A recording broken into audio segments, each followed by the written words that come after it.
بسم الله الرحمن الرحیم. ټولو محترمو دوستانو ته سلامونه وړاندې کوم. محترمو دوستانو، نن داسې یو خبر درته وړاندې کوو چې شاید د دې په لیدو یا د دې په اورېدو د زیاتو خلکو په سترګو کې اوښکې راشي، خو مخکې له دې نه چې همدې خبر ته راشو، د ټولو دوستانو زه هیله کوو چې زموږ کوم چینل چې دا هغه درسره سبسکرایب کړئ.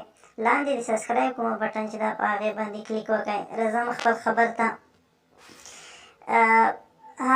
افغانستان کې سوله وشوه، ټولو ته معلومات شته. ډېر د شکر ځای ده چې ټول افغانان د ارامۍ ساه اخلي. ازادي راډیو یو راپور برابر کړی، هغه کې همدا خبره شوې ده. هغې د هغې خلکو سره چې مړي مینځي هغې سره یوه مرکه کړې ده چې همدغې راپور ته موږ تاسو رابولو. د تاوتریخوالي کمېدو ونې سړې خونې له مړو تشي او د تبتونو په پلور کې کموالی. هغوی چې ډېر سروکار د امنیتي پیښو له قربانیانو سره وایي د تېره یوه اونۍ ارامه ساه اخیستې. د وزیر محمد اکبر خان روغتون سړه خونه وه، په پیښو کې د وژل شوو له جسدونو ډکه وه.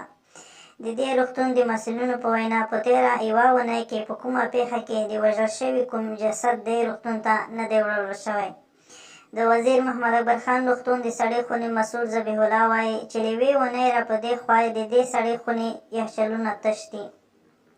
ذبیح الله زیاته کړه د اورکم اونۍ له پیل څخه وړاندې هره ورځ لسګونه مړي دې سړې خونې ته راوړل کېدل. دی وایي تبوتونه او یخچالونه کې د وژل شوو له ځای په ځای کولو نور ستړي دي، خو تېره یوه اونۍ کې ارامه ساه اخیستې ده. نو محترمو، دا همغه راپورټ و چې دوی برابر کړی و چې په تېره یوه اونۍ کې چې کوم اورکم و په هغې کې هیڅ یو جسد دوی ته نه دی وړل شوي. کنې دې نه مخکې به هره ورځ لسګونه جسدونه راوړل کېدل، دوی به ځای په ځای کول. نور د دونه چې دوی ستړي شوي وو، نو رښتیا هم چې سړی ډېر ځورېږي، ډېر خفه کېږي چې په هره ورځ زموږ ورونه وي یا بچیان چې وي تقریبا په لسګونو بلکې په سلګونو چې دي هغه وژل کېږي.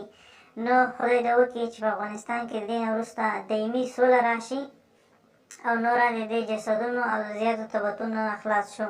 په خیر کې بیا هم د ټولو دوستانو زه هیله کوم چې زموږ کوم چینل چې دا هغه درسره سبسکرایب کړئ او د نورو ملګرو سره یې شیر کړئ. تر بیا پورې د خدای په امان.